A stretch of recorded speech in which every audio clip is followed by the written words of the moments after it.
Hello friends, आज हम बात करेंगे लघु बीजाणु चतुष्क के प्रकार। लघु बीजाणु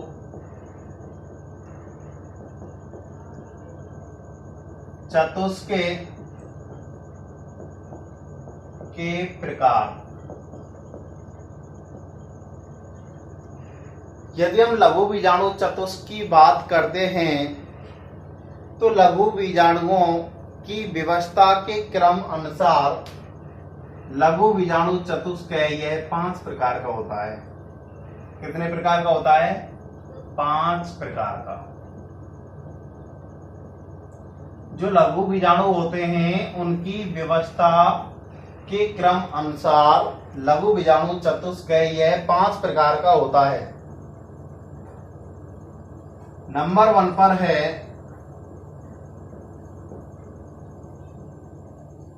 चतुष्फलकीय, टेट्राड बोल सकते हैं इसको, चतुष्फलकीय। यदि हम चतुष्फलकीय लघु बीजाणु चतुष्क के प्रकार की बात करते हैं तो यहां पर 3 लघु बीजाणु एक तल में उपस्थित होते हैं। 3 लघु बीजाणु हैं वो एक तल में उपस्थित होते हैं या फिर एक तल में दिखाई देते हैं। इस तरह से इसका चित्र बनता है।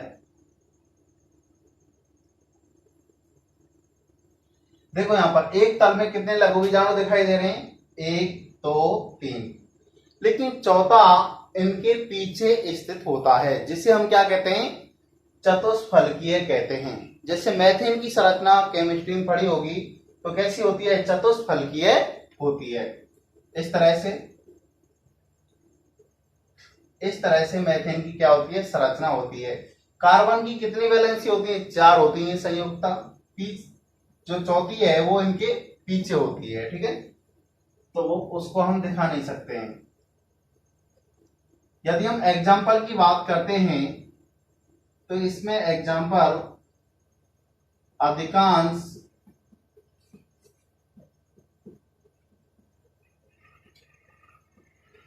द्विबीजपत्री पादप, ये इसका पहला प्रकार हो गया। चतुष्फलकीय में 3 लघु बीजाणु एक ही तल में उपस्थित होते हैं और चौथा इन तीनों के पीछे उपस्थित होता है। जैसे हम बात करें कि 3 लघु बीजाणु इस तल में है इस तरह से और चौथा इनके पीछे इधर। ठीक है, दूसरा है समद्विपार्श्विक आइसोबाइलेटरल। समद्विपार्श्विक जो चतुष्क होता है इसमें चारों लघु बीजाणु एक ही तल में दिखाई देते हैं। इसमें क्या है कि चारों जो लघु बीजाणु होते हैं वो एक ही तल में उपस्थित होते हैं या फिर एक ही तल में दिखाई देते हैं। इस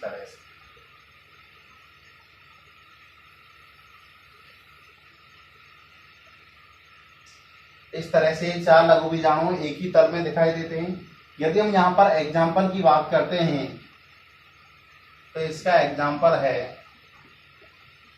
अधिकांश एक बीजपत्री पादप। अधिकांश एक बीजपत्री पादप ये समद्विपार्श्विक चतुष्क हुआ। यदि हम तीसरे की बात करते हैं, तीसरा है क्रॉसिक।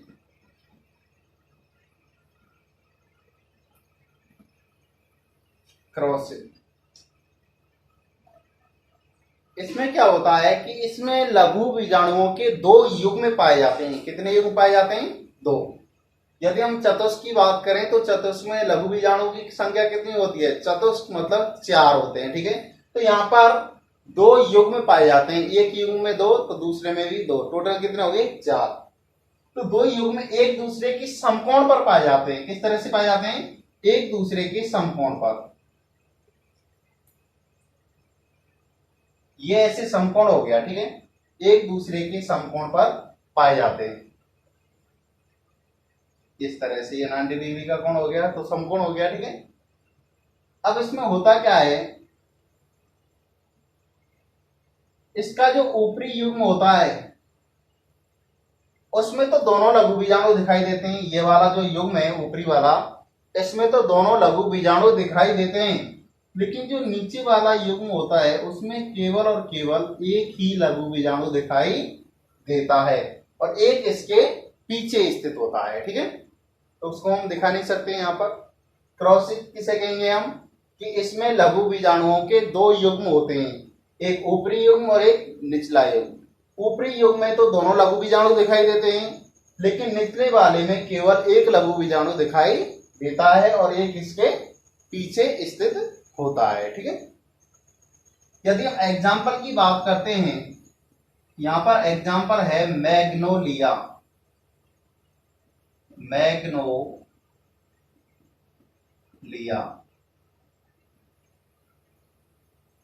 ठीक है। यदि हम चौथे की बात करते हैं तो इसका चौथा टाइप है टी शेप, टी आकार।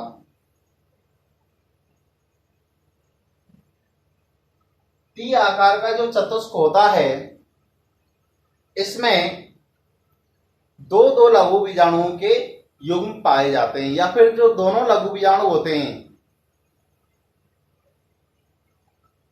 दो लघु बीजाणु होते हैं वो तो होते हैं अनुदैर्घ्य रूप से और दो होते हैं अनुप्रस्थ रूप से। तो ये वाले तो हो जाएंगे यहां पर अनुदैर्घ्य, लंबवत बोल सकते हैं इनको, और ये वाले हो जाएंगे यहां पर अनुप्रस्थ। यहां पर भी हम क्या बोल सकते हैं?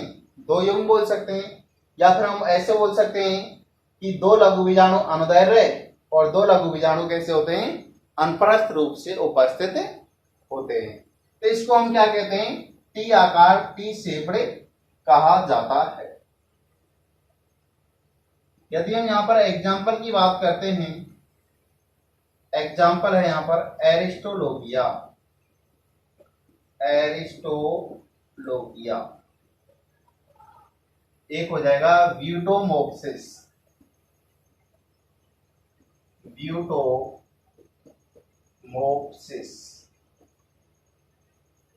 ठीक है। इसमें किस तरह से चित्र बनेगा? यहां पर देखो, इसमें दो लघु बीजाणु कैसे होते हैं? लंबवत होते हैं। तो पहले तो दो लघु बीजाणु बना लो लंबवत रूप से, इस तरह से बन जाएंगे। ये लंबवत हो गए। अब दो लघु बीजाणु कैसे बनाने? अनुप्रस्थ बनाने। इस तरह से ये क्या हो जाएंगे? अनुप्रस्थ हो जाएंगे। तो ये होता है टी आकार, टी जैसा दिखाई देता है, ठीक है। एग्जाम्पल क्या हो जाएगा? एरिस्टोलोकिया और ब्यूटोमोप्सिस। पांचवा टाइप है यहां पर रेखीय, लीनियर। यदि हम रेखीय चतुष्क की बात करें तो यहां पर जो चारों लघु बीजाणु उपस्थित होते हैं वो एक रेखीय क्रम में उपस्थित होते हैं। तो रेखीय क्रम में हम कैसे भी बना सकते हैं, यहां पर इस तरह से बना सकते हैं, 1 2 3 4।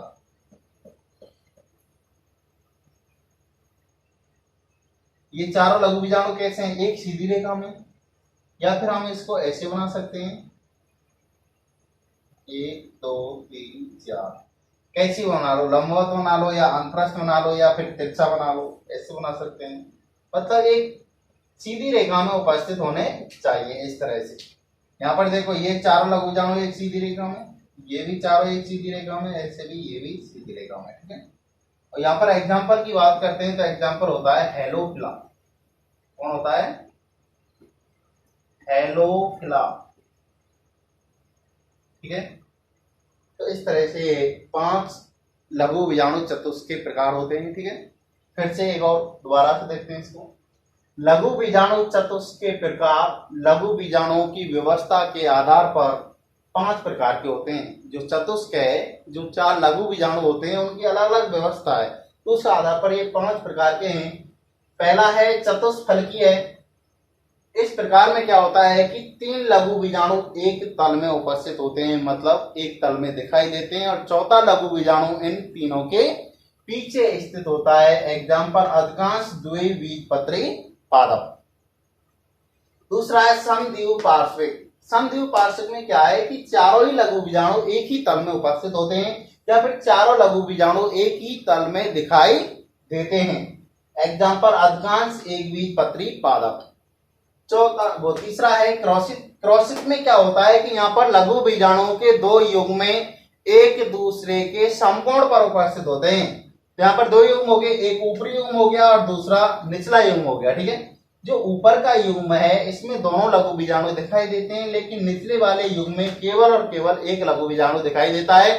तो एक कहां पर होता है, एक इसके जस्ट पीछे होता है, जिससे हम दिखा नहीं सकते। Example Magnolia. टी आकार। टी आकार में क्या होता है कि इसमें 2 लघु बीजाणु तो कैसे हैं, लंबवत। ये वाले जो 2 लघु बीजाणु हैं ये कैसे हैं, लंबवत रूप से हैं या अनुदैर्ध्य रूप से हैं। और 2 लघु बीजाणु कैसे होते हैं, अनुप्रस्थ रूप से। ये अनुप्रस्थ रूप से हो गए दोनों लघु बीजाणु, तो इसे हम क्या कहेंगे, टी आकार कहेंगे। एग्जाम्पल हो जाएगा एरिस्टोलोगिया और ब्यूटोमोप्सिस। 5 है यहाँ पर रेखीय। रेखीय में क्या है कि चारों लघु बीजाणु एक सीधी रेखा में उपस्थित होते हैं। एग्जाम्पल एलोक्ला। लेकिन यहाँ पर एक नोट कि ये 5 प्रकार के जो लघु बीजाणु चतुष्क हैं ये एक ही पात्र में पाए जाते हैं। उसका नाम है, याद रखना, एरिस्टोलोगिया एलिगेंस, पूरा नाम है।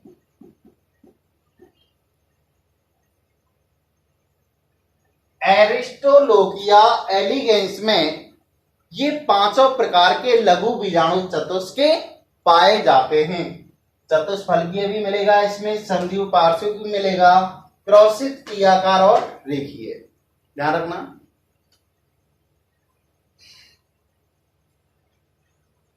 नेक्स्ट बात करते हैं हम संयुक्त परागकण, compound pollen grain.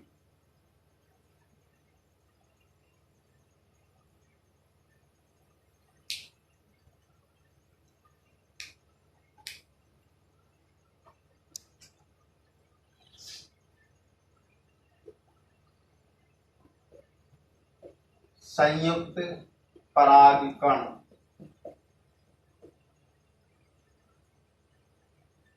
Compound pollen grain.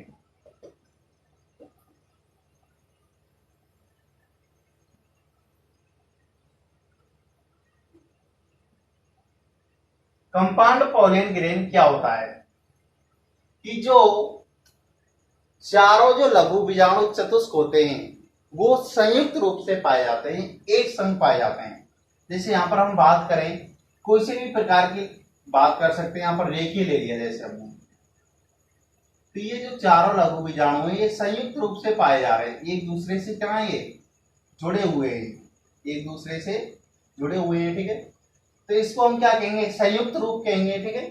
कि कुछ पादप ऐसे होते हैं जिसमें चारों लघु बीजाणु एक साथ संयुक्त रूप से पाए जाते हैं।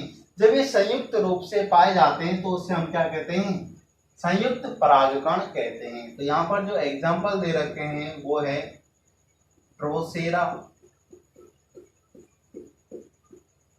टाइफा। 2 एग्जाम्पल यहाँ पर याद रख सकते हैं, ठीक है। नेक्स्ट हम बात करते हैं यहाँ पर पोलिनियम, परागपिंड। कि परागपिंड क्या है, इसको पोलिनियम भी कह सकते हैं। पोलिनियम परागपिंड। कुछ पादप ऐसे होते हैं जिसमें जो परागकण होते हैं वो परस्पर मिलकर एक विशेष संरचना का निर्माण करते हैं। देखो यहाँ पर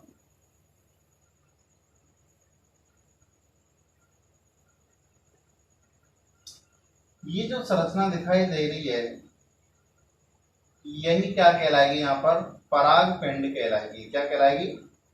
पराग पिंड।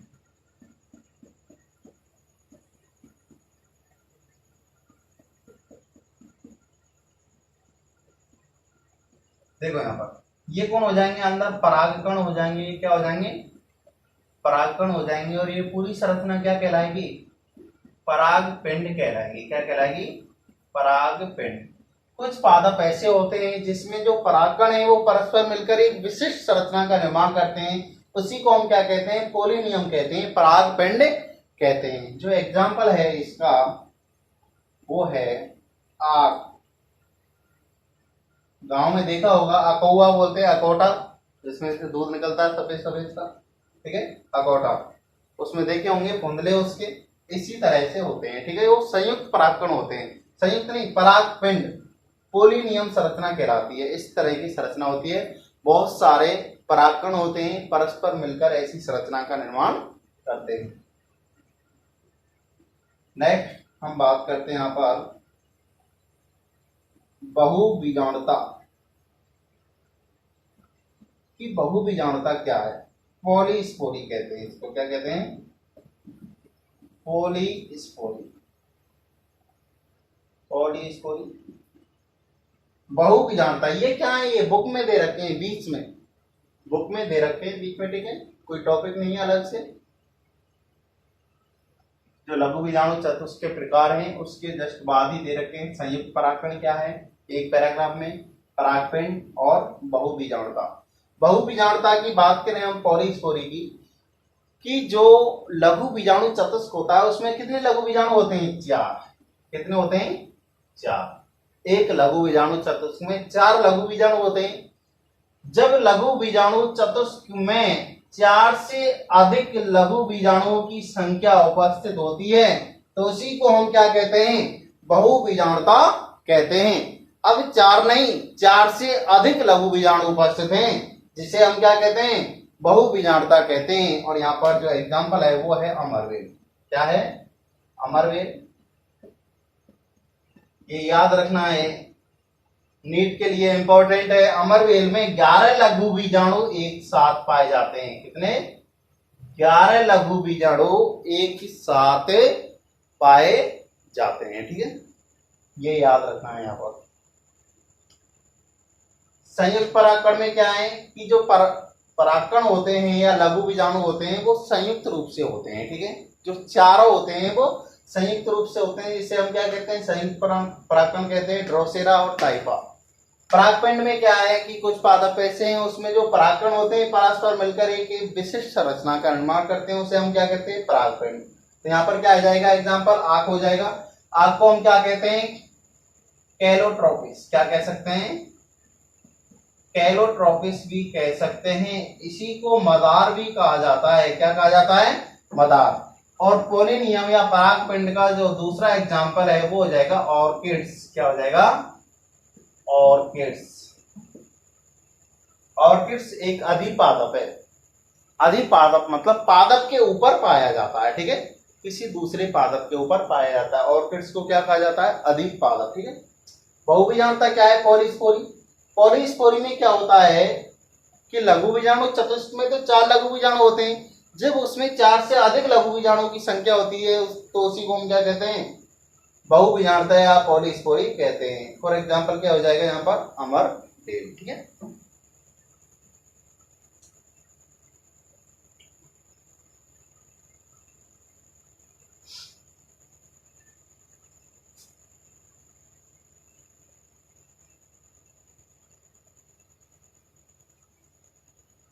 तो एक क्वेश्चन की बात करते हैं, ये पहले भी मैंने बता दिया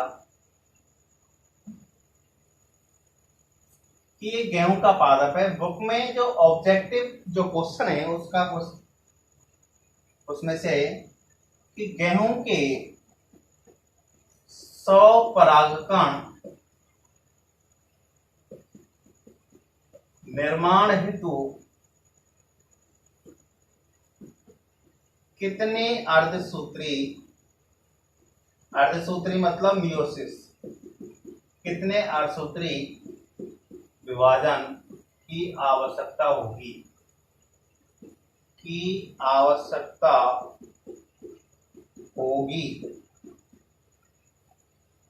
गेहूं के 100 परागकण निर्माण के लिए कितने मियोसिस या फिर कितने अर्धसूत्री विभाजन की आवश्यकता होगी?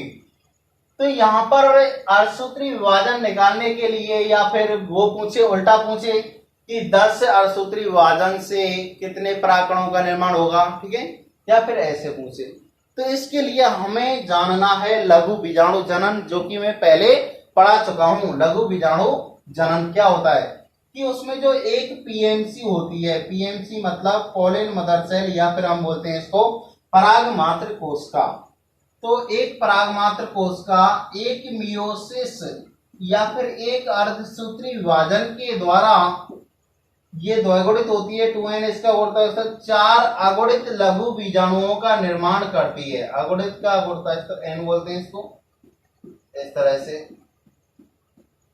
अब ये चारों जो लघु बीजाणु हैं, तो ये युग्मक जनन के द्वारा 4 परागकणों का निर्माण करेंगे। कितने परागकणों का निर्माण करेंगे? 4 परागकण की संरचना हम आगे बताएंगे तुम्हारे लिए। ये कौन है यहाँ पर? लघु बीजाणु। एक बात बताओ कि यहाँ पर पराग मात्र कोशिका का जो गुणता स्तर पूछे तो वो कैसा होगा? द्विगुणित डिप्लॉयड होगी, 2n होगी। लेकिन अब इसमें मियोसिस से गुजरी है, जब ये जनन करती है, परागकणों का निर्माण करती है, तो ये अर्धसूत्री विभाजन करती है और अर्धसूत्री विभाजन में गुणसूत्रों की संख्या क्या कैसी हो जाती है?